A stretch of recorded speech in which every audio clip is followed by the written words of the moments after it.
Hey there, fashion fanatics and history buffs. Welcome back to the Mid-Century Vault. Philip Mershon, your pop culture history haberdasher here, because today we're turning our lens to a sartorial fad that's become a punchline, the 1970s leisure suit. But no one ever goes beyond the snark to trace the cultural arc. Well, till today, that is. Now, I think we all have a mental picture of when the phrase leisure suit is mentioned, and it's generally a shirt-style jacket, often with big flap pockets and matching pants in flexible but not breathable polyester double knit. Though, from the perspective of hindsight, the definition would expand to include wide jacket lapels, colors, patterns, and it'd get to the point where pretty much any suit from the 70s has been collectively remembered under the banner of leisure suit. At this point, the very name conjures up an era of disco balls, big blow-dried hair, and Italian horn necklaces on hairy chests. But there's a lot more to this audacious ensemble than meets the eye. Was it a fashion faux pas or a two-piece statement of rebellion? Let's find out. You know, it's likely the first impressions and inspirations for what would become the look go back over 80 years. Beginning in the 1930s and all throughout the 40s and 50s, a casual, more relaxed jacket appeared first on the West Coast and was referred to as both the Hollywood jacket and the loafer jacket. Teamed with coordinating slacks, it was a smart look. And then in 1960, Pierre Cardin would introduce a collarless jacket for his first men's ready-to-wear collection that would later be adopted and adapted by the Beatles in '63. In '67, the Yves Saint Laurent unisex safari look would hit the runway and become a sensation, and finally, simultaneous to that, the Nehru jacket was all the rage. So, there it is. All these influences over the years drop us now into the year 1973, where, according to the renowned FIT, or Fashion Institute of Technology, Bill Kaiserman, an American-born designer of the Milan fashion house Raphael, introduced this suit of blue washed denim, and FIT sees it as the very first example of what could be termed a leisure suit.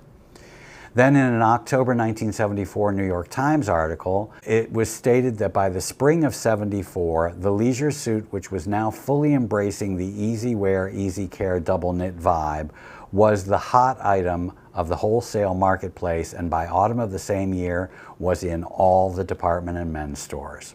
And heck, if you could work a sewing machine, your imagination and what was in stock at the fabric store was your only limit.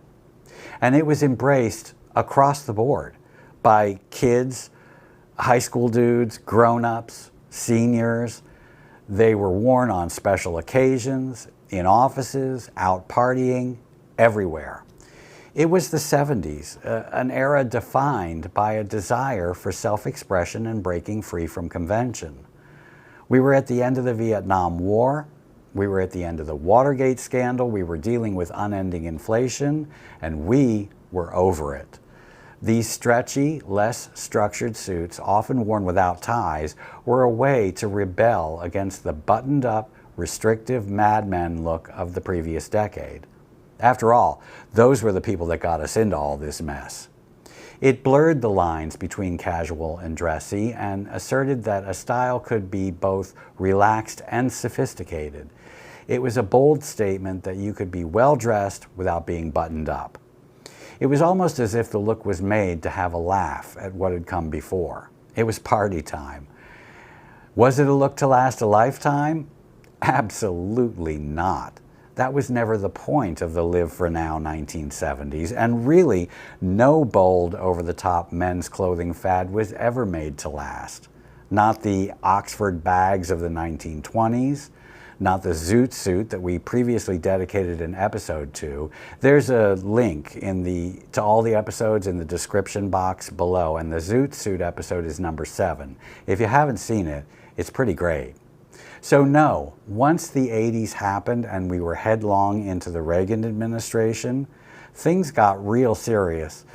And the focus was shifted to more expensive luxury looks. You could no longer go to Sears or Penny's or the Chess King in the mall and lay down a few bucks for a crazy polyester suit with a matching wacky printed Kiana shirt, because now you were too concerned with becoming a wolf on Wall Street so you could afford an Armani suit. And of course, the hilarious irony is, these days, you can buy something now referred to as a walking suit, yep, leisure suit, and they're available in hundreds of shades of beige, brown, and gray. I hope you enjoyed this walk through fashion history as much as I enjoyed telling you about it. You know the drill. Comment, like, and subscribe. Tell the world how much fun we're having over here, and if you're able, buy me a coffee with the link in the description. This really helps me pay the bills. Until next time, my friends, be very, very good to yourselves.